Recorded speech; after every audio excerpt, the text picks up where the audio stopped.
పోయినా first California పోయినా. As I said America వచ్చేసి ఆపర్చునిటీస్ ఉంటాయి అక్కడ, కానీ ప్రాసెస్ చేసుకునే క్రమంలో సరిగ్గా నాలెడ్జ్ లేకపోతే, మనకు కొంచెం హెల్ప్ చేసే వాళ్ళు లేకపోతే చాలా కష్టమవుతుంది. అంటే ఇప్పుడు స్టూడెంట్ వీసా వేరు, వర్క్ వీసా వేరు. అవును, ఈ మామూలుగా ఈ ఆర్ట్ జాబ్స్ మీద డిపెండ్ అయ్యి చేయడం అనేది అంత ఈజీ కాదు. అందులో కమ్యూనికేషన్ ఇస్ మస్ట్. అక్కడ లాంగ్వేజ్ ఇంగ్లీష్ మాట్లాడడం అనేది మస్ట్. అసలు అదే లేదు.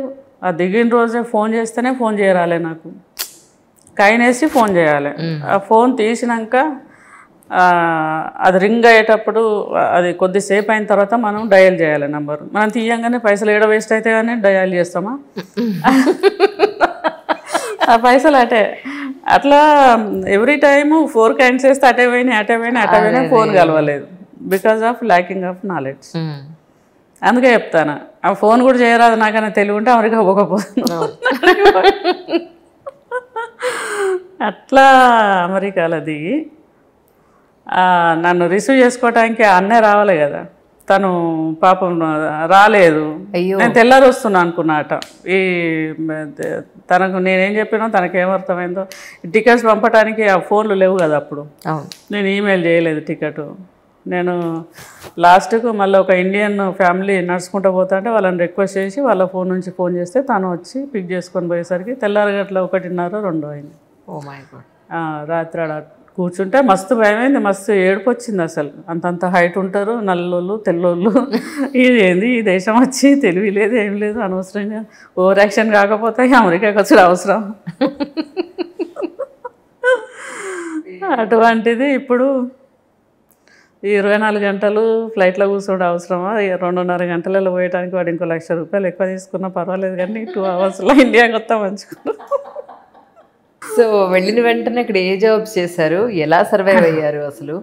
ఒకరోజు రాత్రి నడుచుకుంటూ పోతున్న, వర్క్ అయిపోయిన తర్వాత చీకటి ఉన్నది. ఒక బ్లాక్ డాగ్ ఇంత ఎత్తున్నది, అది నల్ల కుక్క, అది వచ్చి మీద పడ్డది. అయ్యా అనుకున్నా నేను అయిపోయింది, ఇవాళ లాస్ట్ ఇయర్ నా లైఫ్ క్లోజ్ అయిపోతుంది, ఏమి వచ్చిన అమెరికాకు రాకున్నా అయిపోవు. అయినా ఫ్లైట్ పోతా అంటే అప్పుడు ఫ్లైట్ అని అంత తెలియ కూడా లేదు. విమానం వచ్చాము, ఒకసారన్నా విమానం ఎక్కాలి జీవితంలో మనం కూడా. లేదవా కింద పడితే మనం ఎక్కద్దు అనేదా. హోటల్లో రూమ్స్ ఇచ్చాను, అక్కడ కీ లేదు, ఆ కార్డు ఇచ్చిండ్రు, అది డోర్ ఓపెన్ అయితే లేదు. ఆ కార్డు ఏం చేయాలో తెలియదు, డోర్ ఓపెన్ అయితే లేదు. 1:30 నిలబడ్డాం.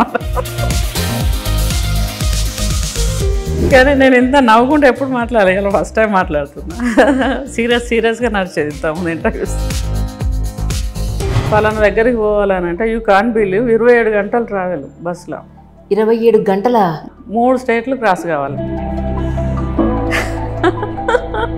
2 సూట్ కేసులు, ఒక క్యారీ బ్యాగు, నేను 3 బస్సులు ఎక్కి 3 బస్సులు దిగి 27 గంటలు ట్రావెల్ చేసి, సెల్ ఫోన్ లేదు, తెలివి లేదు, ఆ బస్సు ఎక్కి అడిగిపోయినా. ఆయన మాట్లాడే నమ్మకం కలిపించే పూజ అంతా అయిపోయి అది గుట్ట మీద ఉంటుంది. కిందికి దిగే లోపలనే పంతులు ఏం పేరు పెడితే బాగుంటుంది వ్యాపారానికి అని అడిగిన. హానెస్ట్గా మొండి. ఇండియాలో ఉండి అమెరికాలో కంపెనీ స్టార్ట్ చేసిన తెలుసా? ఎంత మొండితనం అంటే యూ కాన్ బిలీవ్. ఇక్కడి నుంచి డాక్యుమెంట్స్ ఉన్నాయి, వీసా డాక్యుమెంట్స్ అన్నీ పంపాలి కదా. పంపించి కంపెనీ స్టార్ట్ చేసిన దసరా రోజు.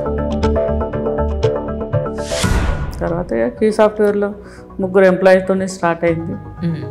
I've seen millions of dollars turnover and I've seen so many up and downs in the business. Okay.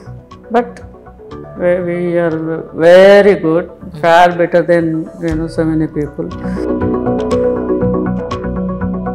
అని అప్పటికే ఇక పిల్లలు పెళ్ళిళ్ళు అయినాయి, ఒంటరిదాన్ని అయిపోయినా పెళ్ళిళ్ళు అయిపోగానే. ఏం చేయాలా ఇప్పుడు అని అంటే ఒకరోజు చాంటింగ్ చేస్తున్నా, బాగా ఏడుస్తున్నా, అనాన్సరబుల్ కొరీస్. ఎక్కడి నుంచి వచ్చినావో అక్కడికి పో అని ఒక ఎక్కువ వాయిస్ వినపడింది.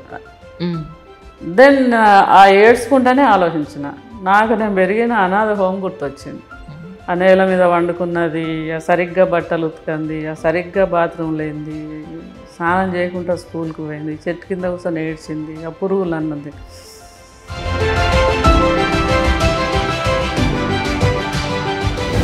నా బర్త్డేను ఆ పిల్లల బర్త్డేకు ఇచ్చేసి డెడికేట్ చేసి ఆ పిల్లలందరికీ కొత్త బట్టలు కొని పెద్ద కేకు 7.5 కిలోల కేకు కొని వాళ్ళతోనే కట్ చేయించి అట్లా స్టార్ట్ చేసి అప్పటికి ఇప్పటికి ఆటల పోటీలు, పాటల పోటీలు, ముగ్గుల పోటీలు ఆ పిల్లలందరికీ.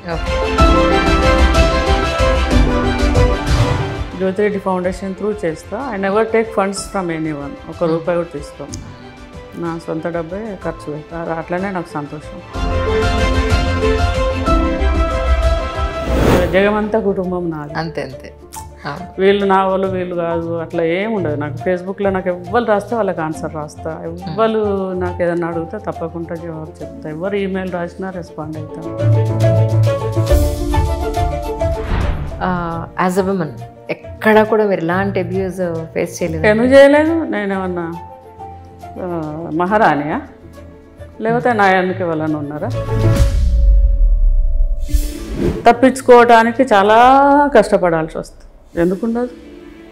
వంకర చూస్తారు, టింకర చూస్తారు, చెప్పినట్టు వినకుంటే బ్లేమ్ చేస్తారు, పీకేస్తారు, రకరకాల ప్రాబ్లమ్స్ ఉంటాయి. ఎందుకుండవు?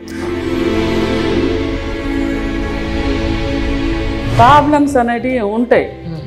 ఓకే, డెఫినెట్గా ఉంటాయి. వాటిని ఎట్లా మనం సాధించాలి, ఎట్లా బయటకు రావాలని ఆలోచించాలి. కానీ ఎట్లా చచ్చిపోవాలా లేకపోతే ఎట్లా చంపాలి అది కాదు. ఫస్ట్ అయితే కొన్నిసార్లు తప్పించుకోవటమే మార్గం. అవును. తప్పించుకున్న తర్వాత ఎక్కడైతే తప్పించుకున్నామో ఆ కారణాన్ని మర్చిపోవద్దు, దానికి ఆన్సర్ చెప్పాలి. ఎక్కడైనా కూడా మనం 1 అడుగు వెనక్కి వేస్తే భయంతో 4 అడుగులు నీ మీద వేసి తప్పుతా. మనం చెయ్యి ఇట్లా పెడితే అది తప్పు. మనం ఇట్లా ఉండాలి అని అంటే భయపడద్దు. ఫియర్ ఆఫ్ ఫెయిల్యూర్ ఉంటుంది. ఎవ్వరు ఉండరు, ఎవ్వరు రారు. ఎంత ట్రాష్ హానెస్ట్గా చెప్తుంది. ఎవరి లైఫ్ వాళ్ళదే, ఎవరి బతుకు వాళ్ళదే. నీ లైఫ్ నువ్వే డిజైన్ చేసుకోవాలి, నువ్వే సాధించాలి, నువ్వే శోధించాలి. కాంప్రమైజ్ కావద్దు. నా స్లోగన్ అది, నో కాంప్రమైజ్. దాన్ని ఈగో అంటారు. అది చాలా గౌరవప్రదంగా ఉండాల్సిందే. ఈగో లేకపోతే బెండ్ అవుతాం, ఈగో ఉంటే బెండ్ కాం కదా. హెడ్ వెయిట్, హెడ్ స్ట్రాంగ్ ఉండాల్సిందే.